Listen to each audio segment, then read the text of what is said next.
ચેનલને સબસ્ક્રાઇબ ન કરી હોય તો સબસ્ક્રાઇબ કરો, લાઈક કરો અને શેર કરો. તો 5-7 ભણ્યો છું પણ નહીં ભણે જેવું પેલાનું ભણતર એવું હતું ને ગામડાનું. એટલે કઈ કરતા આવડે ખાલી. ખાલી સહી આવડે. એમ તો ભણતર તો સારું જ હતું પણ તમે ભણ્યા નહીં એવું નહીં થયું હોય ને. હા એવું એમ નહીં, ભણવાના સમયે તમે ભેહું સારવા વહી જતા હોય. ના એમાં જ્યાં ભણતા અમારી એક વર્ષ સમય એવો આવ્યો તો 3 વર્ષ સુધી ભણવાનું જોયું તો પાસ થઈ ગયા હોય. આ ચેનલમાં કોઈ ચાર્જ લેવામાં આવતું નથી. અમારી સાથે વાત કરશો તેનો ઓડિયો યુટ્યુબમાં મૂકવામાં આવશે. આ ચેનલમાં ઓડિયો ક્યારેય પણ ડિલીટ કરવામાં આવતો નથી. ઓડિયો ડિલીટ કરવાની ફરજ પડે તો 5000 કોઈ પણ શૈક્ષણિક સંસ્થા, અનાથ આશ્રમ, વૃદ્ધાશ્રમમાં દાન કર્યાની પાકી પહોંચનો ફોટો મોકલવો પડશે. તમે જે કાંઈ તમારી મિલકત વિશે માહિતી જાહેર કરો છો તેની બધી જ જવાબદારી તમારી જ રહેશે. તમે નામ, નંબર, ફોટો જાહેર કરો છો તેની જવાબદારી તમારી જ રહેશે. લગ્નના નામે છેતરપિંડી કરનારથી સાવધાન રહેવું. હાલો. હા જી. હા હું ભૂપતભાઈ બોલું છું. બોલો બોલો ભૂપતભાઈ. હા તો આપણે જીવન સાથીમાં જોડાવવું હોય તો શું કરવું? વિડીયો મુકાવવો પડે ચેનલ ઉપર. પણ મને બીજું તો આવડતું નહીં. મને આમ બીજું મુક્ત વિડીયો મોબાઈલમાં કઈ કરતા મારું નામ બોલું તમે નંબર મારા. તમારે વિડીયો અને મુકાવવો છે? મજૂરી ખેતી મારે 5 વીઘા જમીન છે. એમ. હા બરોબર. મૂકવું છે ને તમારે ચેનલ બાકી તો ઉપર? હું મૂકવું હોય તો હું પછી બીજું તો હું કોકને ગોતવું પડે ને મારો ફોટો બોટો મૂકવો હોય. હા ભલે ને, ફોટો પછી મોકલી દેજો, આપણે વાત થઈ જાય ને. હા બરાબર ને, વાતચીત કરી લઈએ આપણે. પછી ફોટો તમે પછી હા. મોકલી દેજો મને, હાલે ને? હા હાલે જ ને. હા એટલે કોણ તમારું જ કરવાનું છે? હા કેટલી ઉંમર છે તમારી? 60. 64 વર્ષ. હા કોઈ રોટલા બોટલા ઘરેવું છે ને. હે હમ. એવું છે. હા. તમારા લગ્ન થયા હતા? હા મારા લગ્ન થયા. મારે 2 છોકરા એક છોકરી. હમ. હા તો શું થયું હતું એમાં? કોરોનામાં ઓફ થઈ ગયા. એવું છે? હા બરોબર. બરાબર. અને એક છોકરો છે એ મારે રેડી હોય બરોબર છે એટલે ઘરે નથી આવતો. કેમ એને મેં કે? ઘરે બારે કરેલો હતો. મારી વાત સાંભળો તો. હા એને ઘરે બારે કરેલો હતો. એની એક છોકરી છે એની રીતે બરોબર. બરાબર.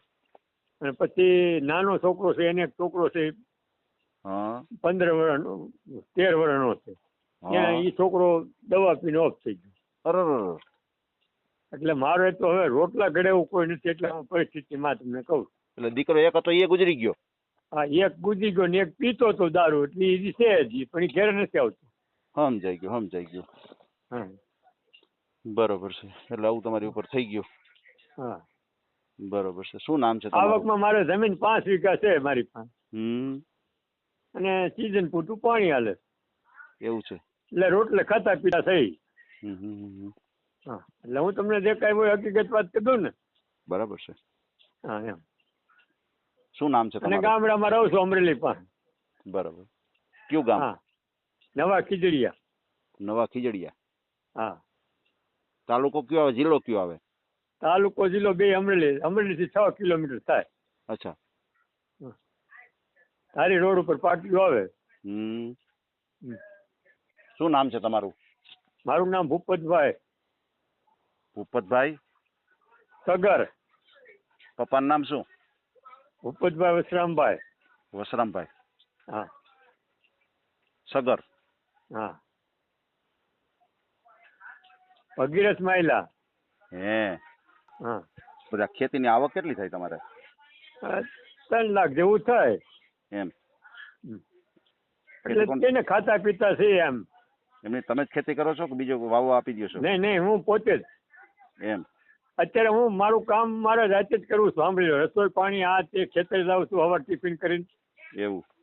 હા બરોબર છે. શરીર મારું સારું છે. કામકાજ કરીએ કેવું. હે. હા 2 ઢાંઢા રાખું છું. ગામમાં નથી કોઈ પણ મારી પાસે. હે ઠંડાઈ રાખ્યા. હા બરોબર. સમજાઈ ગયું. એટલે આપણે રોટલા પાણી કહી દે ને એટલે આપણું ભયો બીજું હું. હે. હમ એવું છે. હા બરોબર છે. સમજાઈ ગયું.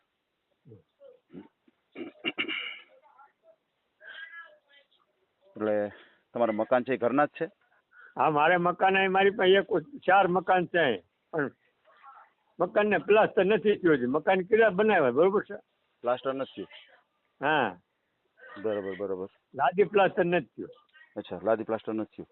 હમ. એવું છે. હા. પછી 4 મકાનમાં કોણ કોણ રહે છે? બસ હું અત્યારે એકલો. ઓહો, એવું છે. હા. બરાબર બરાબર, સમજાઈ ગયું. એટલે એક દીકરો છે એ પરિણીત છે અત્યારે, જે તમે કહો છો એ મોટો દીકરો છે પણ એને પૌણ્યો હતો, એની એક દીકરી હતી. હા. પણ એ દીકરાના ઘરના વીએ ગયા, કારણ કે આ પીતો ને નોખો રહેતો અલગ. બરાબર બરાબર. એટલે એ પછી એને મૂકીને વીએ ગયા બીજે. પછી છોકરી એને પછી એની રીતે નીકળી ગઈ ઘરે. અરે એવું છે. હા, બધું અંધારું થઈ ગયું સાહેબ. ઓહો હો હો હો. હમ. બરાબર છે બરાબર છે, સમજાઈ ગયું. એમને પણ આ તમે અત્યારે આ ઉંમરે લગ્ન કરો છો, 64 વર્ષ છે, તો હવે લગ્ન કરીને આ બધી ઝંઝાળમાં ન પડો તો હવે તમને ભગવાને જે કાંઈ થયું હોય તમારી ઉપર, અત્યારે તમારે નિવૃત્તિ આવી ગઈ, સમજી લો. પણ રોટલા કોણ કરી દે સાહેબ? એમ નહીં, રોટલામાં તો જો ગામમાં ગમે ને પૈસા દ્યો ને ગમે રોટલા બનાવી દે કે ભાઈ એક કારણ જણાનું કે આ ટિફિન કરી ગામમાં દેજો. ટિફિન પડતા નથી. એમ ન હોય, આપણે સંબંધ તો હોય ને કોઈ ત્યાં, તો એને કે ભાઈ હું તમને જે ટિફિન ના થતા એ આપી દઈ, મારું એક ટિફિન બનાવી દેજો, બે ટિફિન હવાર સાંજ નાસ્તો તો કરતા હોય ન કરતા હોય. આ તો વાત નહીં, છે. હવારે નથી ખાતું, સિરાવાનું જ નહીં. હા, તમે સિરાવતા નથી, બરોબર છે. 2 ટિફિન ગમે એને કયો ને ગામમાં કોઈ ના ન પડે, માનવતાની દ્રષ્ટિથી તમને કરી દે ને. આપણે કેમ મફત ખાવું છે? આપણે જે કાંઈ વ્યવહાર થાય મહિને પૈસા દઈ દેવાના, રોજે રોજના કે રોજે રોજના દઈ દેવાના. જે કાંઈ 50 રૂપિયા ટિફિનના કે 60 રૂપિયા 70 રૂપિયા લેતા હોય, રોજનું 140 રૂપિયાનું ખાવાનું છે. બીજી ઝંઝાળ તો નહીં. હવે બીજી બાય આવે ઘરે, માનો કે હવે એનું મન લાગે નહીં. 64 વર્ષ તમારી ઉંમર છે, એની ઉંમર હોય, સમજી લ્યો. એની પરિસ્થિતિ એવી હોય કે એ રોટલા કરી શકે એમ ન હોય. નાની ઉંમરના બેન કોઈ વાતે મંડાય નહીં, સમજી લ્યો. હા, એ વાત છે સાચી. આ તો ખાલી વાત કરું છું, આપણે વિડીયો તો મૂકવો જ છે તમારો. આ તો ખાલી હું હા. તમને એક મને એવું સુઈ ગયું એટલે તમને કહું છું, કારણ કે એક જાતની ઝંઝાળ છે. કારણ કે તમે તો અનુભવ કરી લીધો, તમારા પત્ની હતા, તમારે 2 દીકરા હતા, અને ભગવાન કોઈ ઓલાથી બેન ગુજરી ગયા, સમજી લ્યો. બરાબર છે. કારણ કે આમાં શું હોય, લેણ દેણના સંબંધ હોય છે. આપણે એકાબીજાના લેણ દેણ પૂરા થઈ ગયા એટલે બેન એના રસ્તે વયા ગયા. હવે તમારા દીકરા અરે લેણું નહોતું એટલે એક દીકરો વયો ગયો, અને દીકરો એક હયાત છે છતાંય તમારે એની હારે લેણું નથી. એ દીકરો અત્યારે તમારી પાસે નથી રહેતો. નકર બધું પરિપૂર્ણ હતું, સમજી લ્યો. તમે એમ કહો મારી પાસે 2 દીકરા હતા, તમારા ઘરના હતા, બધું સારું હતું. તમારી દીકરી છે? હા, દીકરી છે પણ ઘરે બરે. અચ્છા, દીકરી બેન તો સાસરે વયા ગયા છે, બરાબર છે. સ્વાભાવિક છે, એ તો બીજા ઘરના ધણી. પણ ટૂંકમાં કહેવાનું એટલું છે કે તમારા કિસ્મતમાં હતું જ નહીં આ વસ્તુ, અને હવે કરો તો હજી પાછી આ ઝંઝાળમાં તમે પડશો ને. હજી કદાચ બાય એવી હોય, સ્વાભાવિક છે, સારું મળી જાય, હું તો એમ કહું. અને કદાચ બાય એવી હોય તમને થકવાડે, હાલતા વહી જાય ને એવું બધું થાય તો એ તો સાહેબ એવું તો ન જ થાય ને. તો એમને બહુ મજાનું છે. એમ નથી કેતો, આ તો ખાલી વાત કરું છું તમને. વિડીયો તો મૂકીશ જ, કારણ કે તમે મને ફોન કર્યો છે એક સારી આશાથી કે હિતેશભાઈની ચેનલમાં ક્યાંક મેળ આવી જશે, એટલે હું તો મૂકીશ. આ તો ખાલી એક વાત કરું છું તમને કે આવી રીતે જો થતું હોય તો શું છે કે આ ઝંઝાળમાં પડવા કરતા સારું. કારણ કે હવે તમારી ઉંમર થઈ ગઈ છે, સ્વાભાવિક છે. હવે તમે કાઢીને કેટલા વર્ષ કાઢો, અંદાજ કરો જી ખાલી. હું તો એમ કહું છું કે તમે 110 વર્ષના થાવ, જાઓ, બરાબર. પણ શરીર છે ને એ એની નબળાઈ બતાવે આપણને. એ વાત સાચી. બરાબર છે. નકર તમારે સરસ હતું, ભગવાનની દયા હતી તમારી ઉપર, પણ આપણા કિસ્મતમાં ન હોય કે આ લ્યો દીકરો છે છતાંય તમારે નથી, બરોબર છે ને અત્યારે. બરાબર ને. કોઈ વાંધો નહીં, આપણે તમારો વિડીયો મૂકશું. તમને સારામાં સારું પાત્ર મળી જાય, કોઈ એવા બેન મળી જાય કે જેને તમારા જેવા સહારાની જરૂર છે, બરાબર છે. કારણ કે આ દુનિયા બહુ મોટી છે, એની અંદર ઘણા પાત્રો એવા હોય છે કે એને પણ જીવનસાથીની જરૂર હોય છે, બરાબર છે. કોઈ વાંધો નહીં. હવે બીજી વસ્તુ કહું છું, તમે 3 લાખની આવક ધરાવો છો, અને તમારે 5 વીઘા જમીન છે, અને ખેતી પણ તમે જાતે જ કરો છો, અને 2 ઢાંઢાઈ રાખ્યા છે, એટલે તમારે ખેતી કરવામાં થોડુંક સારું રહે, બરાબર ને. બરાબર. તમે કયા સમાજમાંથી છો? સગર સમાજ, ભગીરથ. તમને ખબર ખ્યાલ આવી જાય ને? હા, ભૂલી ગયો, કાંઈ વાંધો સગર રાજા. મારી હવે ઉંમર થઈ ગઈ છે, હું ભૂલી બહુ જાઉં છું. જો હું લખું નહીં ને તો હું ભૂલી જાઉં છું, લ્યો ને. કોળી સમાજમાંથી છો, ભગીરથ માયલા તમે છો, બરાબર છે. સગર રાજા. હા, ઓકે. 18 પુરાણમાં પેલા નામ સગર રાજાનું આવે. હાજી, મને ખબર છે. પણ હું ભૂલી જાઉં. એમાં શું છે, ઘણી વખત એવું હોય છે કે તમે તમારી રીતે બોલી જાવ છો ને, ત્યારે મને યાદ નથી રહેતું. હું તમને પૂછું ને તમે મને કહો ને, એ મને યાદ રહે. તમે સમજ્યા આખી વાત? હા, બરાબર ને.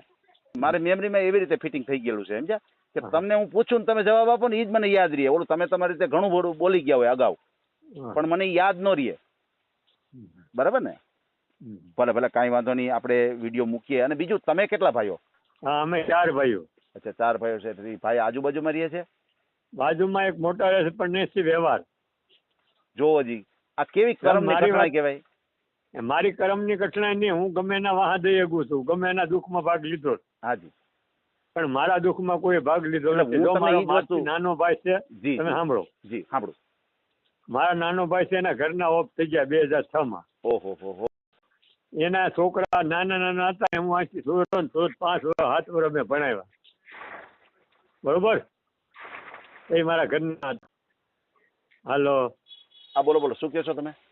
મારા ભાઈના ઘરના 2006 પાછા થયા. બરાબર બરાબર એને છોકરો 2 હતા, એને 5 વર્ષ મેં મારા ખર્ચે ભણાવ્યો. બરાબર બરાબર. છોકરો તેને 1.5 લાખનો પગારદાર છે એનો. ઓહો, પણ દાદા ક્યાં છે, શું છે, જીવે છે કે મરી જાય એને ખબર નથી. ખબર નથી. કારણ કે મેં જેનું કામ કર્યું મને કોઈ ઓળખતો નથી. મેં બધી જિંદગી આખી સેવા જ કરી, કોકના મોટા કર્યા. બરાબર છે બરાબર. આવી મારી ત્યાં પાળે વૈગી મારી. બરાબર છે બરાબર છે. છતાંય હું પાછો નથી પડતો. શું કામ? ઠાકર હળો દે આજ નહીં તો કાલ દે.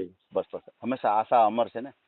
હા, એટલે વિશ્વાસ છે. વિશ્વાસ. આચ્યા નો રખા, આચ્યા સદા નિરાચ્યા છે. ઠાકર આજ નહીં તો કાલ દે એવું નક્કી. વિશ્વાસ છે વિશ્વાસ છે, આશા નહીં. હા. બરાબર છે બરાબર છે. તમારી એટલે મેં આવા તો કેટલા ગામમાં કામ કર્યા છે, સેવા કરવાનું જ. પણ તમે સેવાના આટલા- મેવા મળે. હે, આટલા કામ કર્યા છે તો ગમે એને તમે ગામમાં કહો કે ભાઈ મને 2 ટાઈમનું ટિફિન બનાવી દેજો, જે કાંઈ વ્યવહાર થાય હું આપી દઈશ. આ તો ઈ કોશિશ કરી દો, બીજું તો શું થાય. ના ના કાંઈ વાંધો નહીં, આપણે વિડીયો મૂકશું તમ તારે. તમને આશા છે એટલે મારે વિડીયો તો મૂકવો જ પડશે. એમ નથી, બને ત્યાં સુધી હું છે ને સાહેબ, હમ, હમ, હમ. કોઈને નડવા ત્યાં નથી. હું વહેલો 5 વાગે ઉઠું છું, હાજી મારું ટિફિન મારે જાતે બનાવીને વાડીએ વહી જાઉં. હા હું સમજુ છું તમારી પોઝિશન કે તમે ઘરનું જ ખાધેલું છે પહેલેથી એટલે તમને બહારનું હા, ફાવે મારી પણ પાસે નહીં. 12 મહિનાના ઘઉં પીડ્યા હોય. એ હા, બરાબર છે એમ બધું દળવાય કે જવું ન, આ ઘંટી ચાલુ કરી દળાઈ જાય. વાહ વાહ વાહ વાહ. હમ, હમ, હમ. એમ કઈ બીજું કઈ એમ નથી વાંધો. બરાબર છે બરાબર છે. ના ના કાંઈ વાંધો નહીં. આપણે તમને ઘટે આશા તો છે બાકી એટલે આપણે- સાથીદાર ઘટે કોની હારે બેવું એકલા. એ તમારી વાત આ સાચી છે. ભૂત બંગલો છે, એમાં ભૂત કેની હારે બંગલા વાત જેવું કરવી. થાય, સમજી ગયો કે આખી તમે સહપરિવારમાં રહ્યા હોય છે અને આ જો એકલપણું આવી જાય તો હા. ખરેખર એક આપને એમ થાય કે ભાઈ એક સાથી મળી જાય તો હું આપણે એની યારે વાતો ચીતો કરીએ. બરાબર છે, બોલાચાલો ઘરમાં થાય. બરાબર છે. ના ના કાંઈ અચ્છા. વાંધો નહીં. આ છોકરાને બધું કાંઈક બધું પૂરું થઈ ગયું, કોઈ નથી. આ ઘરના 2021 બે ગયા, ઓહો હા હા એ બરાબર. કોઈને એકલા બેઠા હતા, કોરોનામાં ગયા. તમારી વાત સાચી છે. બરાબર છે. ના ના હું સમજુ છું તમારી આખી પોઝિશન હું સમજી ગયો છું કે એક ઘરની અંદર બોલાચાલો થાય, કોઈ એવું પાત્ર મળી જાય. બરાબર છે. કાંઈ વાંધો નહીં, આપણે તમારો ઓડિયો મૂકીએ અને તમારો મને ફોટો મોકલી આપજો. હા. બરાબર. હા, હા. અને આપણે કોઈ પણ સમાજ હશે તો હાલશે. એનું કારણ છે કે હવે આપણે કઈ સમાજનું જોવાનું હોય નહીં. હા. બરાબર ને? હમ. ભલે ભલે કાંઈ વાંધો નહીં. પછી કોઈ એને દીકરા દીકરી મોટા થઈ ગયા હશે, કારણ કે તમારી ઉંમરના હોય, તમારી વયના હોય, હમ. તો એને દીકરા દીકરી મોટા થઈ ગયા હોય એવા પાત્ર મળે તમને. બરાબર ને? હમ. બરાબર ને? હમ. ભલે ભલે કાંઈ વાંધો નહીં. આપણે તમારો ઓડિયો મૂકીએ અને અત્યારે આપણે જે કાંઈ વાતચીત કરી છે એનો ઓડિયો યુટ્યુબ ઉપર આવશે. અને આપણે ઓડિયો ક્યારેય પણ ડિલીટ કરતા નથી આપણી ચેનલથી. બરાબર? હા, એ તો મને ખ્યાલ. બરાબર છે. ને કેટલું ભણ્યા છો તમે? હું તો 7 ભણ્યો છું, પણ નહીં ભણે જેવું. પેલાનું ભણતર એવું હતું ને ગામડાનું. હે હમ. એટલે સહી ભણતર કરતા આવડે ખાલી. ખાલી સહી આવડે. એમ તો ભણતર તો સારું જ હતું પણ તમે ભણ્યા નહીં એવું નહીં થયું હોય ને? હા, એવું. એમ નહીં, ભણવાના સમયે તમે ભેહું સારવા વહી જતા હોય. ના ના, એમાં જે ભણતા મારી 1 વર્ષ સમય એવો આવ્યો તો 3 વર્ષ સુધી ભણવાનું જોયું તો પાસ થઈ ગયા હોય. ઠીક, સાહેબ બહુ ગામડાનું સારા ભણતર એવું હતા. હતું. હે, સાહેબુ બહુ સારા હતા. હા, એમ ભણવા ન જાવ તો બિચારા પાસ કરી દેતા આપણને. પાસ કરી દેતા. વિદ્યાર્થીનું જે થવું એ થાય. હા, એનું નોકરી ચાલુ રહેવી જોઈએ. ના ના બરોબર છે બરોબર છે. ના ના કોઈ વાંધો નહીં. આપણે વિડીયો મૂકીએ. તમારો ફોટો મૂકવો છે તમારે? આ ફોટો તો હું પછી કોકની પાસે ક્યાંથી મૂકી દે, મારે મોકલી દે. બરોબર તમને? કાંઈ વાંધો નહીં. મને ફોટો મોકલો ને એટલે ફોન કરજો એટલે હું ફોટો તમારો સેવ કરી લઉં. બરાબર? હા. ભલે ભલે હાલો કાંઈ વાંધો નહીં. આપણે વિડીયો મૂકશું તમારો. એ ભલે ભલે. હા. આ ઓડિયો તમે પૂરેપૂરો જોયો હોય તો અમારી ચેનલને લાઇક, શેર અને સબસ્ક્રાઇબ કરો. બાજુમાં રહેલ ઘંટડીના બટનને પ્રેસ કરો, ઓલ સિલેક્ટ કરો, જેથી કરીને તમને નવા નવા વિડીયો મળતા રહે. મિત્રો, શેર જરૂર કરજો, જેથી કરીને આ વ્યક્તિને એની પસંદગીનું પાત્ર મળી રહે. પાછા મળશું એક નવી બાયોડેટા લઈને. જય શ્રી કૃષ્ણ.